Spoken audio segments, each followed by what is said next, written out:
मुद्दों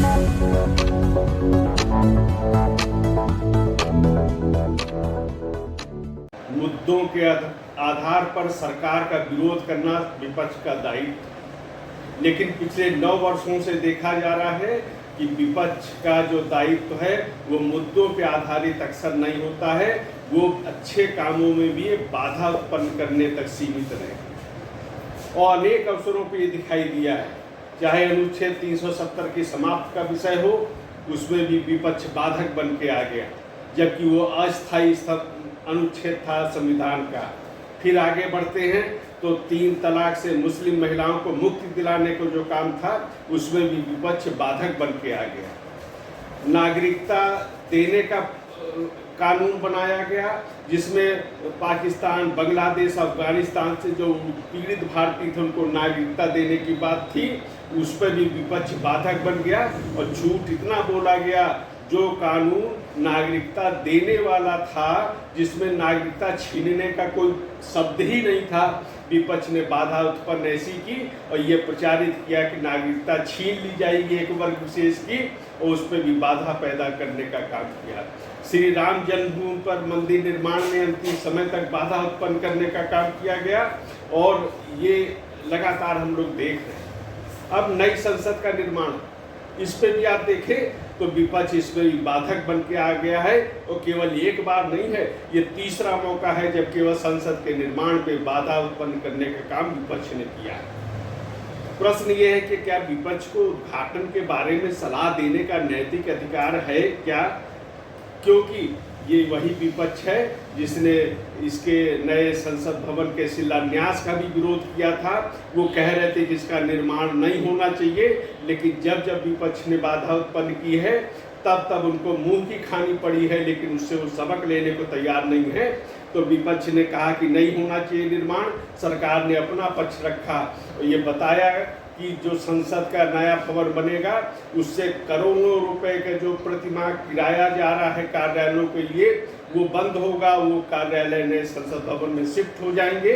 और बात चली तो और परतें खुली, तो ये किराया जो करोड़ों रुपए का जा रहा था, उसमें विपक्षी नेता भी लाभान्वित हो रहे थे। विरोध का मतलब भी समझा जाता। दूसरा विरोध देखिए, उसके बाद नरेंद्र मोदी ने राष्ट्रीय प्रतीक का अनावरण किया नए संसद भवन पर।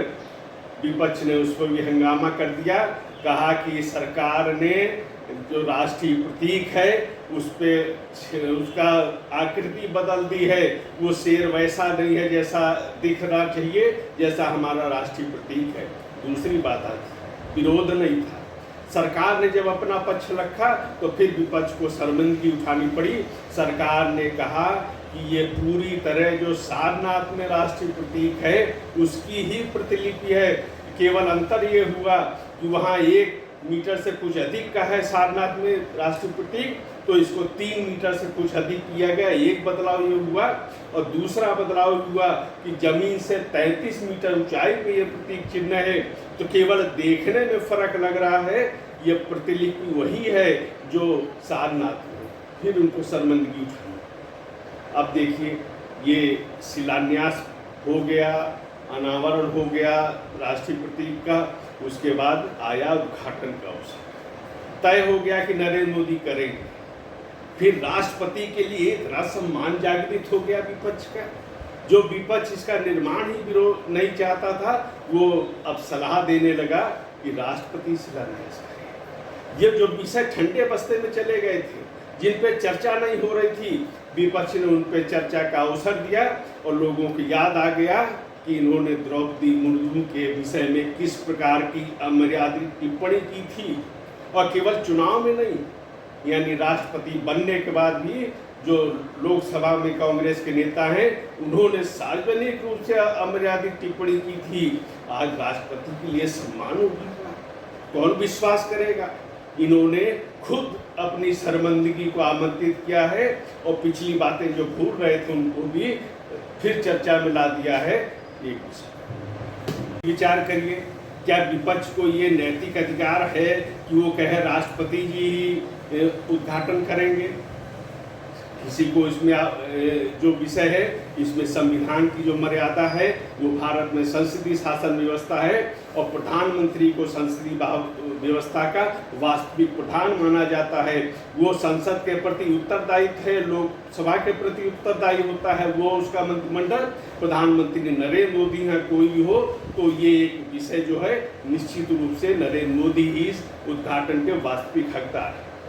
विपक्ष ने क्या किया, कांग्रेस ने क्या किया, जो विरोध कर रहे हैं वो अपना अतीत देख ले।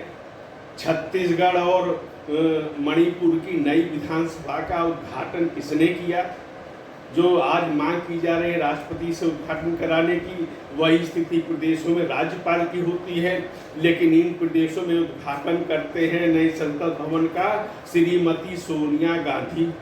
कोई संवैधानिक पद नहीं है, वो उद्घाटन कर रही। राज्यपाल का इन दोनों प्रदेशों में कोई अता पता नहीं है। इंदिरा गांधी प्रधानमंत्री होती हैं, वो वहाँ पे सचिवालय का उद्घाटन करती हैं संसद भवन में एनेक्सी का, और वहाँ पे एनेक्सी भवन में राष्ट्रपति को आमंत्रित नहीं किया जाता। राजीव गांधी प्रधानमंत्री थे, पुस्तकालय का उद्घाटन करते हैं इसी पुरानी संसद में, वहाँ राष्ट्रपति को आमंत्रित नहीं किया जाता। अनेक प्रदेश हैं, तमिलनाडु है, असम है, इन सब में जब विधानसभा नई बनी तो वहाँ पे उद्घाटन किया। यही विपक्ष के कई मुख्यमंत्री थे उस समय हुआ करते थे, उन्होंने उद्घाटन किया, राज्यपाल को पूछा तक नहीं गया।